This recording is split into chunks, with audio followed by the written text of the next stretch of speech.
Bonjour à tous et bienvenue sur la chaîne Elle écoutait sa parole. Aujourd'hui, nous poursuivons notre lecture de l'ouvrage de Willem Busch, Comment Dieu permet-il cela? Troisième et dernière partie.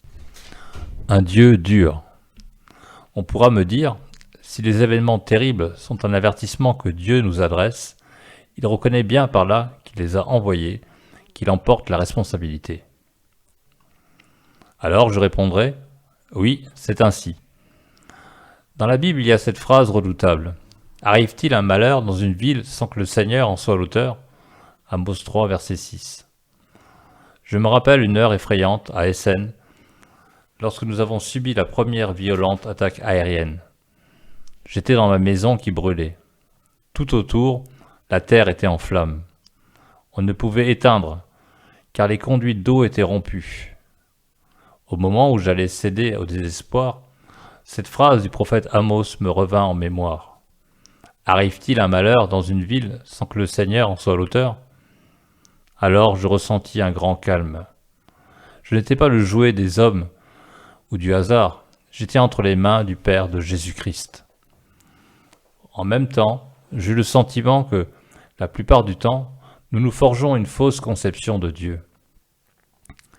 Ces fausses conceptions, il est vraiment temps de nous en défaire et de nous en tenir à ce que Dieu lui-même a révélé. Nos représentations de Dieu sont futiles, enfantines, niaises, c'est du toc. Dieu n'est pas le cher vieux grand-papa qu'on s'est imaginé. Et comme cette image ne cadre pas avec la réalité, on jette Dieu par-dessus bord. Ce sont nos fausses conceptions de Dieu qu'il nous faut larguer avec confiance. Il nous est impossible de rejeter Dieu, mais lui peut nous rejeter, absolument. Car dans la Bible, ce témoignage que Dieu nous donne sur lui-même, où donc trouverait-on l'expression « bon Dieu » ? Dieu y est appelé un Dieu terrible, un Dieu jaloux, un Dieu caché. Il y est comparé à un jeune lion qui rugit. Oui, textuellement, il est écrit « Dieu va rugir hors de Jérusalem ». Et dans le Nouveau Testament, il est terrible de tomber entre les mains du Dieu vivant. Voilà ce que dit le Seigneur Jésus, et il est mieux informé que tous nos professeurs. Ne craignez pas ceux qui tuent le corps et ne peuvent tuer l'âme, mais craignez ceux qui peuvent perdre le corps et l'âme dans l'enfer. Souvent aussi il est dit dans la Bible que la sagesse commence par la crainte de Dieu. Et quand nous arrivons au dernier livre de la Bible, où sont évoqués les événements à venir, vraiment la représentation de Dieu comme un bon grand-père s'efface tout à fait. Et nous savons que Dieu peut être, parce qu'il est juste, terriblement dur. Il ne fait pas le silence sur nos péchés. Dieu est la justice même, et il est attentif à ses commandements. Cela nous semble-t-il trop dur? Eh bien, Dieu ne se conforme pas aux représentations que nous avons de lui. C'est plutôt à nous, si nous ne sommes pas tout à fait insensés, de nous conformer à ce que Dieu, le Dieu de la réalité, nous demande. Celui qui ne veut pas avoir la crainte de Dieu, au jour du jugement de Dieu, s'apercevra que Dieu peut être terrible. Et si quelqu'un affirme « Je ne crois pas au jugement dernier », je répondrai « Peu importe, nous avons le temps de savoir qui a raison, l'incroyant railleur ou la parole éternelle de Dieu. » Et cette parole de Dieu atteste qu'il y aura un jugement, dont les événements terribles qui peuvent se passer ici-bas ne sont tous que des présages. La Bible contient cette phrase « Tu dois connaître et éprouver ce qu'apporte de désespoir et de déchirement d'abandonner le Seigneur ton Dieu et de ne pas le craindre. » Tu dois. Cela s'adresse au monde, cela s'adresse aussi à l'individu. La question « Comment Dieu permet-il cela ?» se fonde sur une fausse représentation de Dieu. Encore une fois, cela nous semble-t-il trop dur? Mais Dieu ne veut absolument pas notre perte. Dieu veut que tous les hommes soient sauvés et parviennent à la connaissance de la vérité. C'est pour cela qu'il a envoyé son Fils dans le monde, pour cela que le Fils de Dieu est mort pour nous sur la croix et que Dieu l'a ressuscité d'entre les morts. C'est pour cela qu'on peut dire aujourd'hui « Qui a le Fils de Dieu a la vie ». Il est essentiel que nous saisissions ce salut qui nous est offert et que nous devenions les enfants du Dieu Tout-Puissant. Des enfants qui n'ont plus à craindre devant lui, car ils ont obtenu la rémission de leurs péchés. Dieu veut notre salut. Il nous avertit, et par sa parole, et par des événements qui nous impressionnent, convertissez-vous, tournez-vous vers moi, qui suis l'aboutissement de tout, et vous serez sauvés. Parce qu'il en est ainsi, la Bible nous dit que Dieu est amour. Mais c'est là quelque chose de bien différent que l'inoffensif bon Dieu. Cette grande vérité m'a frappé dans les circonstances que voici. Par un soir terrible, je me trouvais dans une cour sombre. La veille, notre ville d'Essen avait subi un bombardement effrayant. On venait de fouiller un abri qui avait été enseveli et d'en retirer les morts. Ils étaient allongés là, autour de moi. 70 personnes dont beaucoup m'étaient connues, des hommes âgés, des femmes, que la guerre avait poursuivis, et des enfants. Pauvres petits enfants, ils étaient allongés là, tués, étouffés, morts. En imagination, je voyais des enfants qui, par un clair soleil, jouaient dans une prairie en fleurs. C'est ainsi que devaient grandir ces enfants. Et maintenant cela.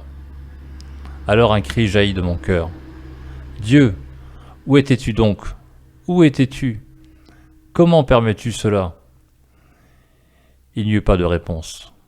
Seule, une gouttière à demi arrachée grinçait désagréablement dans le vent du soir. Mais alors je vis en pensée une autre image. Jésus à la croix. Dieu a tant aimé le monde qu'il a donné son Fils afin que ceux qui croient en lui ne soient pas perdus, mais aient la vie éternelle. Je vis cette croix comme un fanal, un signal de l'amour de Dieu érigé dans ce monde effroyable. Je ne comprends pas ces voix. Je m'épouvante à l'idée qu'ils puissent abandonner le monde. Mais là, de la croix de Jésus, rayonne la lumière. Là, je vois dans le cœur de Dieu. Là, il m'aime, et par son amour, il veut m'attirer à lui. Pourquoi? Des choses horribles se passent dans le monde, et quand nous les apprenons par les journaux, la question surgit. Dieu, comment peut-il permettre cela? Mais cette question est bien plus oppressante quand elle nous touche personnellement. Quand, peut-être, un enfant très aimé nous est arraché, ou quand notre vie est bouleversée par une catastrophe. La question n'est plus posée de façon théorique. Elle nous brûle comme du feu. Pourquoi cela m'est-il arrivé, à moi? Comment Dieu a-t-il pu m'envoyer cette épreuve? Nous ne sommes pas en paix tant que nous ne trouvons pas de réponse. Un jour, un mineur qui s'appelait André m'a beaucoup aidé à la trouver. Il avait été un homme grand et fort, qui ne s'intéressait ni à Dieu ni au diable. Mais, accidentellement, il fut enseveli sous une chute de pierre, et j'entendis dire qu'il restait paralysé. Je me fis un devoir de lui rendre visite. Je le trouvai chez lui, dans un fauteuil roulant, entouré de quelques mineurs, ses camarades.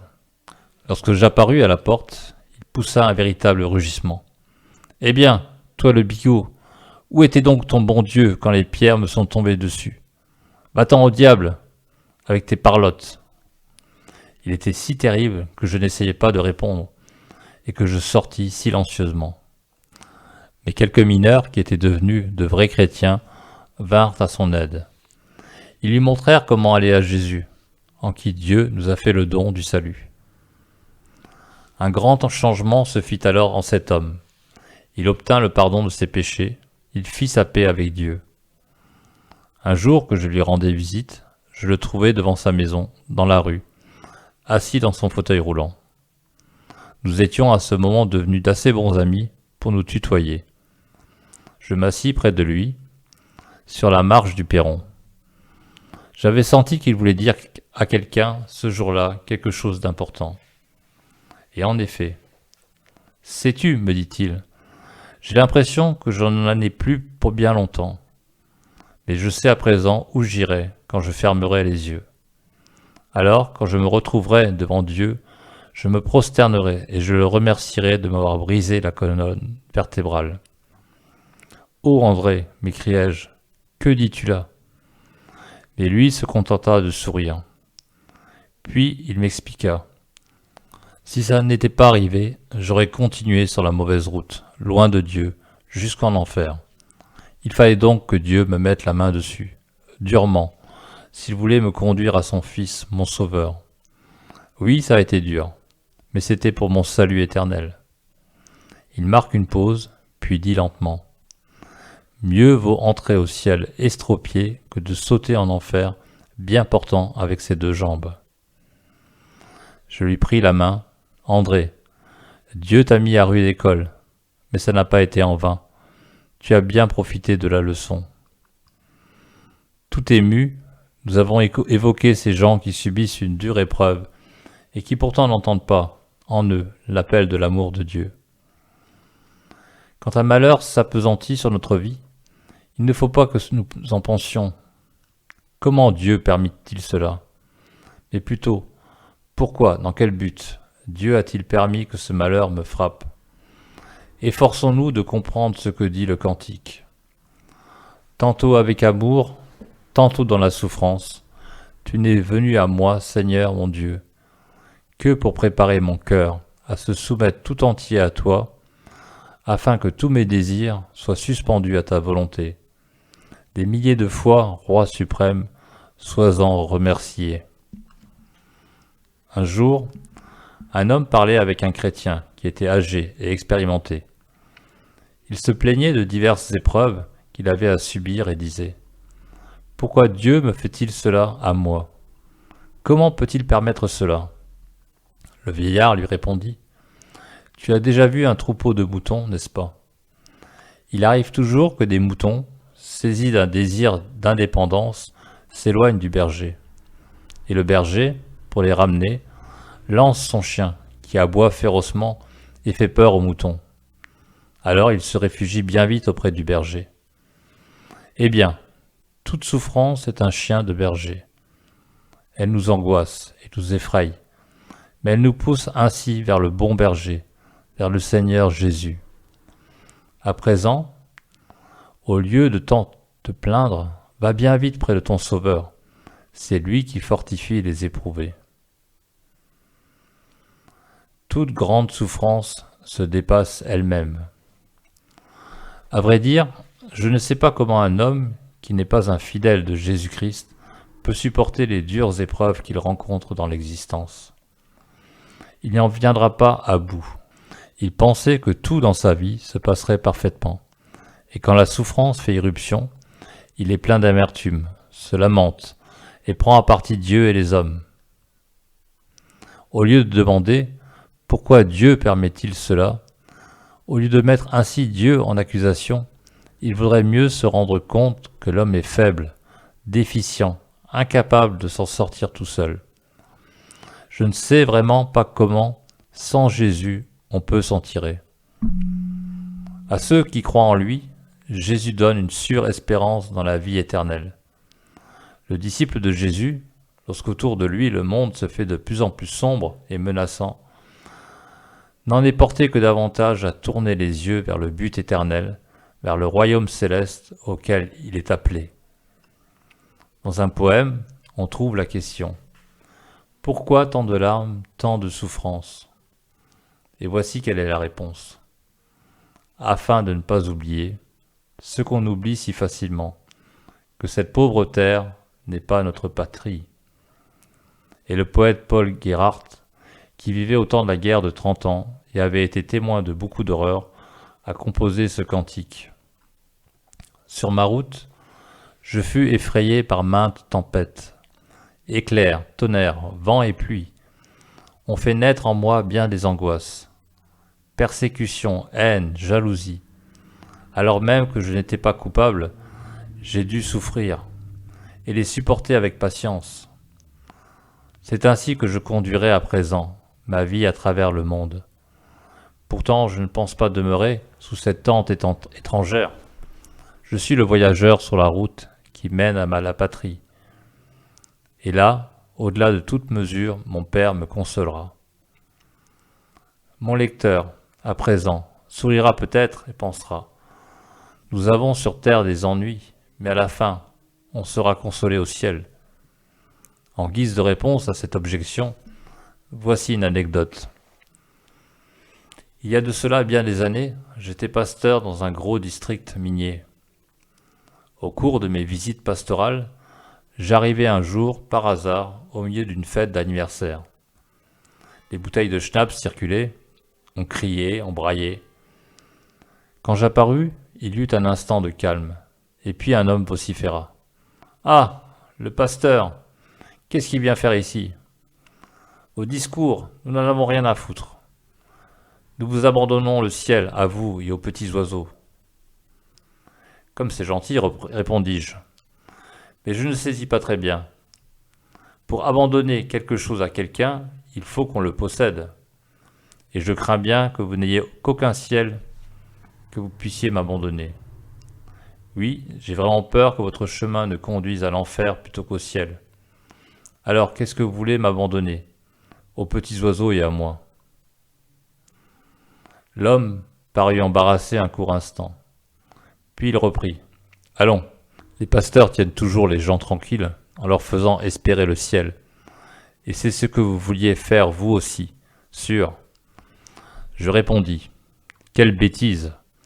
Je ne peux pas faire espérer le ciel à des gens qui n'ont aucun titre à y entrer. J'aimerais bien mieux les mettre en garde contre la route qu'ils suivent et qui mène droit à l'enfer. Et je voudrais les inviter à rencontrer le Rédempteur, le Seigneur Jésus. Lui, il offre le ciel à ceux qui l'accueillent. Non, voyez-vous, l'espérance de la vie éternelle est un privilège que Jésus offre par pure grâce à ceux qui le reçoivent. Mais ces chrétiens-là ne demandent pas comment Dieu permet-il cette épreuve. Ils souffrent, eux aussi, tout comme les autres. Ils rendent service, autant qu'ils le peuvent, à ce monde malheureux.